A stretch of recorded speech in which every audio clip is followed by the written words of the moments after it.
अगदी डोंगर दऱ्यावर वसलेलं हे गाव आणि अतिशय 70-80 उंबऱ्यांचं गाव आहे, तरी या ठिकाणी पटसंख्या अतिशय चांगली आहे.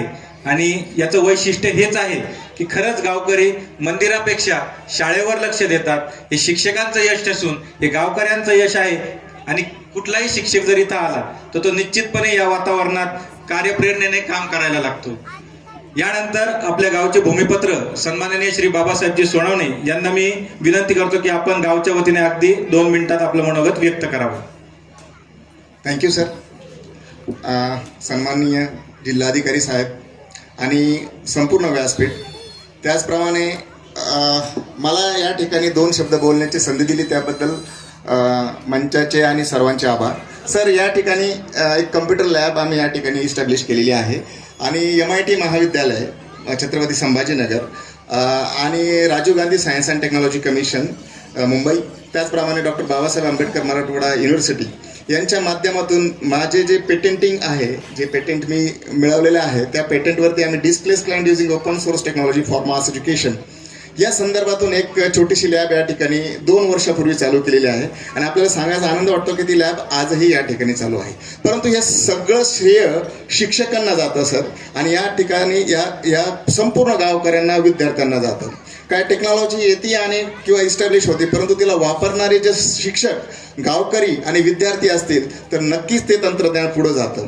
सांगायला आणखीन एक आनंद वाटतो की या अनुषंगाने आम्ही एक मोठं प्रपोजल तयार केलं आहे सर, आणि अशाच 15 शाळांना, आजूबाजूच्या शाळांना आम्ही इम्पॉवर करण्याचा प्रयत्न करतोय. मी जास्त वेळ घेणार नाही. मी फक्त एवढं सांगतो सर की इथले शिक्षक हे नोकरी म्हणून काम करताना मला कधी दिसले नाही, आणि रविवारी सुद्धा या शाळेमध्ये असतात.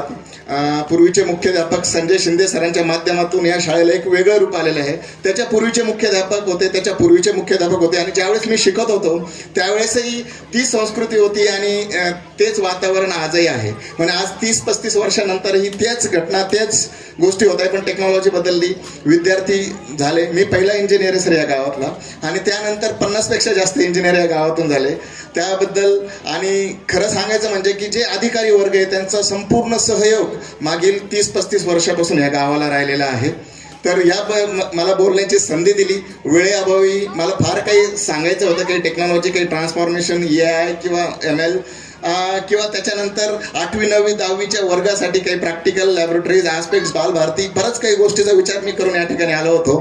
परंतु कधीतरी जर वेळ मिळाला तर आपण त्याबद्दल चर्चा करूया आणि आमचं विजन मिशन आपण सांगूया की empowerment of the rural youth in terms of the technology हे सगळ्यात महत्त्वाचं आहे. आणि जोपर्यंत ग्रामीण भागातला, विशेषतः जिल्हा परिषदचा विद्यार्थी पुढे येत नाही तोपर्यंत खऱ्या अर्थाने 2047 विकसित भारत याचं स्वप्न पाहणं थोडं अशक्य वाटतं.